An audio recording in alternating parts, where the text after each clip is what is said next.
मैं पानी का लोटा चढ़ाते चढ़ाते मेरा पूरा कम से कम मेरे को 8 साल हो गया, पर मेरी जिंदगी में सुख बिल्कुल नहीं आया।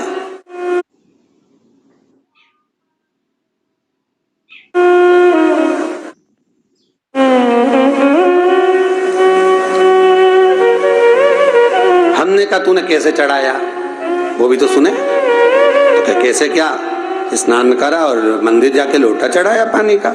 अच्छा, अब मैंने कहा तू चुप रहे। उसके पति, यहीं की इसी ऑफिस की बात है, भवानी मंडी से, उसके पति से पूछा, हाँ जी वर्मा जी सही बताओ, पत्नी लोटा कैसे चढ़ाई?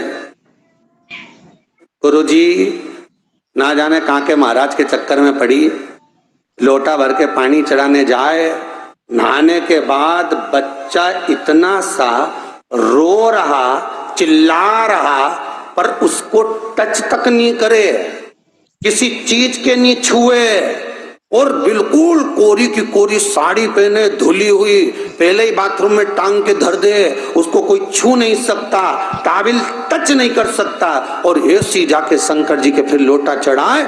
मंदिर में अगर किसी ने छू लिया तो वापिस आ जाए, नहाए धोए फिर जाए। मैंने कहा बस अब तो तू ऐसी जिंदगी भर चढ़ाती रहे तो भोलेनाथ आएगा ही।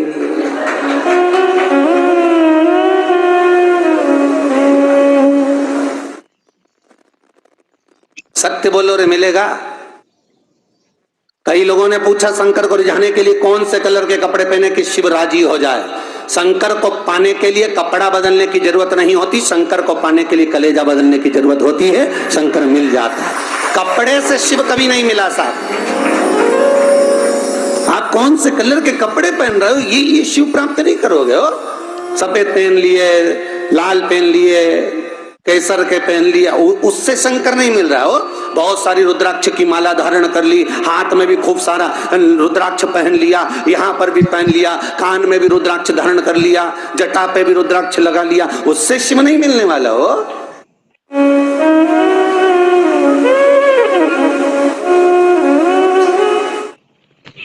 अरे भाई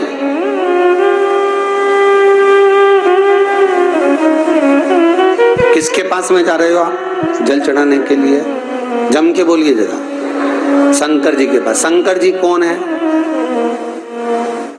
तुम्हारे कौन से मतलब नहीं है। भगवान को तो केवल इतना मतलब है कि आप मन कैसा लेकर आए हो। ये तन साफ करने से, स्नान करने से, खूब रगड़ रगड़ के नहाने से, लक्स पेय से, खूब घिस घिस के नालों ने, क्रीम ने, पाउडर, डेंटिंग पेंटिंग करके फिर भगवान के पास जाओ और बढ़िया 2-4 घंटे तक फैशन करके भगवान को रिझाओ। भगवान रिझेगा?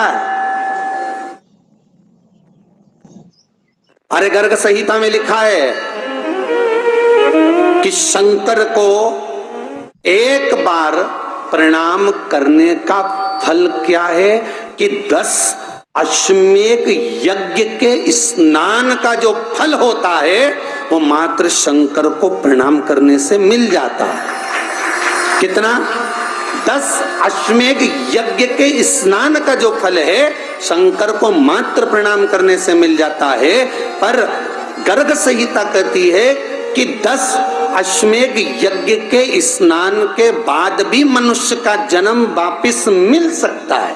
मतलब वापिस तुम्हारा जन्म हो सकता है, किसी भी रूप में हो जन्म हो सकता है। पर शिव पुराण कहती है, गर्ग संहिता कहती है, स्कंद पुराण कहती है, नर्मदा पुराण कहती है कि महाराज इतना जरूर है कि शिव को प्रणाम करने का फल उतना है कि 10 अश्वमेध यज्ञ के स्नान का फल मिल जाता है।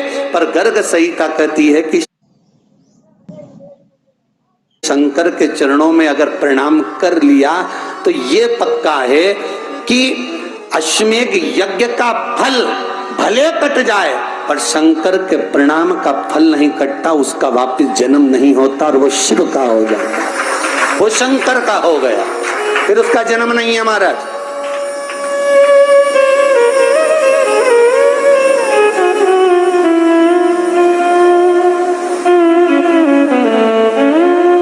पति से कहा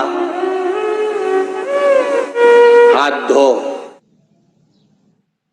स्नान कर लो जल्दी से, फिर अपन को चलना है मंदिर। पति बोला नहा लिया एक बार तो। दूसरी बार फिर से नहा लो।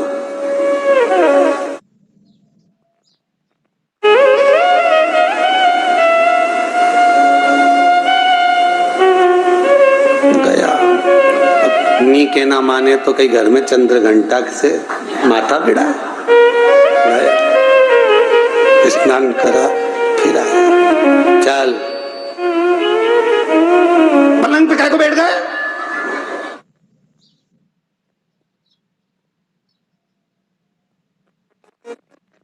पलंगी तो है।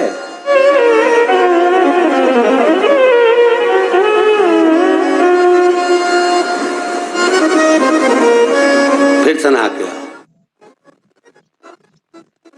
अब ये फिर नहवाने भेज दिया। होता एक सास बेचारी मायके के जाना था, मौसी की यहाँ शादी थी। अब उसने बहू से कहा बेटा मेरे को जाना है, अपने घर में छोटे से लड्डू गोपाल उनकी सेवा है, तू एक काम कर कि तू सेवा कर लेगी क्या? हाँ मम्मी, उसमें क्या है, करना क्या तुम बताओ। बस सुबह से 3 बार ताली बजाना, भगवान को उठाना, पात्र में रख के नहलाना, उनको पोंछना, कपड़े पहना देना, इत्र लगा देना, चंदन लगा देना, मुकुट लगा देना, सुंदर अलकावली सब पहनाने के बाद में भगवान को दर्पण दिखाना। जब भगवान को कांच दिखाए, दर्पण दिखाए, भगवान मुस्कुरा दे, तब भगवान को भोग लगा देना। हाँ मम्मी इतना तो मैं करूंगी, और बाद में भगवान को वापिस सुला देना। हाँ इतना सा कर लूंगी। सास बिचारी कह के चली गई। अब बहू सुबह से उठ के 3 बार ताली बजाई, भगवान को उठाया, बिठाया, नहवाया, तैयार कर दिया। तैयार करके जो दर्पण दिखाया तो भगवान तो मुस्कुराया ही नहीं। अब इसको कौन समझाए कि पीतल की मूर्ति कोई हंसे है? पर उसने तो विचार करा कि सास कह के गई भगवान जब मुस्कुरा दे तो उनको भोग लगा देना। अब भगवान तो कोई मुस्कुराए नहीं, ये दर्पण दिखा। इसको लगा कि मेरी सेवा में कोई कमी रह गई। इसने भगवान का कपड़ा वपड़ा वापिस उतारा, इनको वापिस रजाई में सुला दिया। अब भगवान को वापिस रजाई में सुलाया, फिर आ गई, 3 बार फिर ताली बजाई, भगवान को फिर उठाया, फिर बिठाया, बिठाने के बाद में फिर उनको कपड़े वपड़े पहनाकर फिर दर्पण दिखाया, पर भगवान तो मुस्कुराया ही नहीं। फिर ये वापिस इस सेवा में गलती रह गई। वापिस इसने सब कपड़ा उतारा, भगवान को फिर सुला दिया। सुबह 8 बजे से नहवा रही, कपड़े पहना रही और सुला रही। 1 बज गई।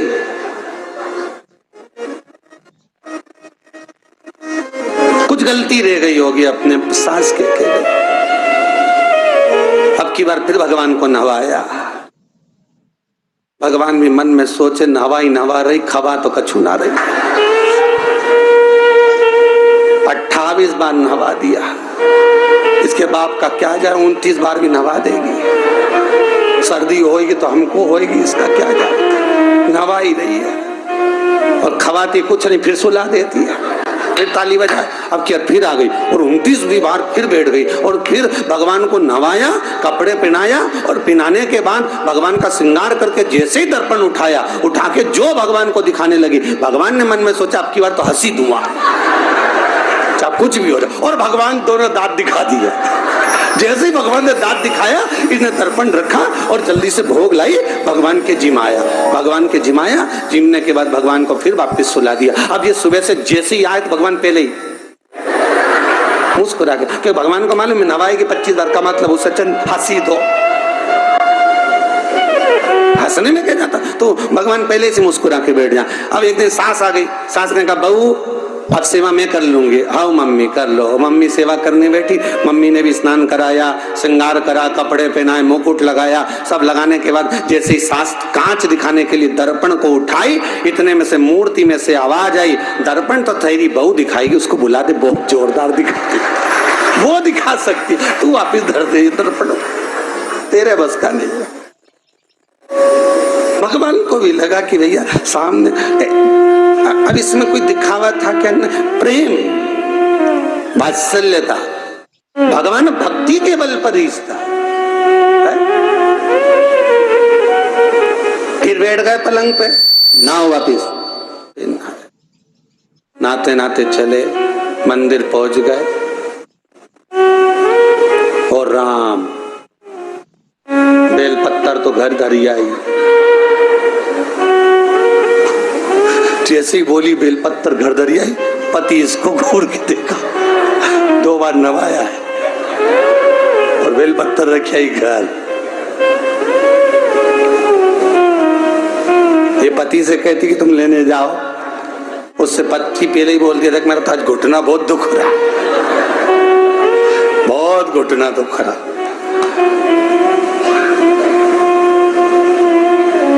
ठीक है,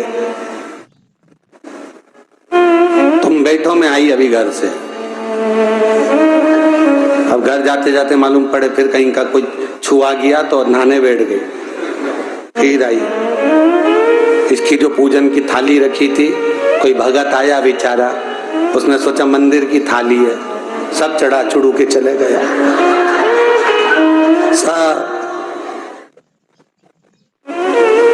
पति से बोली तुमने अकेले ही पूजन कर ली, मैं तो करा ही नहीं। ये नंदी जहां बैठा उसके पास में बैठा, मैंने हाथ नहीं लगाया। तो ये सामान कौन चढ़ाया? इनकी आई थी, सब चढ़ा। तो क्या शर्म नहीं आई? बेलपत्तर तो था ही नहीं। तो क्या सियोर वाला महाराज की कथा सुनी थी, शंकर जी पे से उठा लिया, धो के चढ़ा के वो गई, वो चली गई। शिव ये नहीं कह रहा कि तुम वस्तुएं बटोर कर लाओ। शंकर कहता तुम्हारे पास में मिल जाए तो समर्पित कर दो, नहीं मिले धोया, वापिस शिव को चढ़ा दिया, वापिस शंकर को समर्पित कर दिया। शिव स्वीकार करेंगे। एक महीने तक भी एक बेलपत्र को धोकर शंकर को रोज चढ़ाते रहो तो भी शंकर स्वीकार करेंगे। उसमें भगवान ये नहीं सोचेंगे कि निर्माल्य है, स्वीकार करेंगे।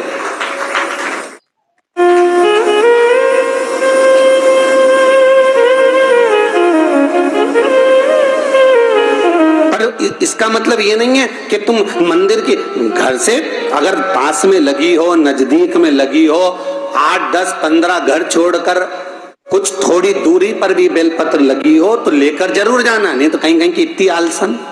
उन्होंने कहा सियोर वाला महाराज बोला तुम तो उठा उठा के चढ़ा दो। तो भगवान के मंदिर में बेलपत्र नहीं जाए मालूम पड़े हो, तो ऐसा नहीं है कि नहीं जाए वाला, जाओ, पास में लगी हो तो लेकर जरूर जाओ। भगवान को समर्पित करने के लिए थोड़ा ना थोड़ा भाव भगवान के द्वार पर जरूर लेकर जाओ।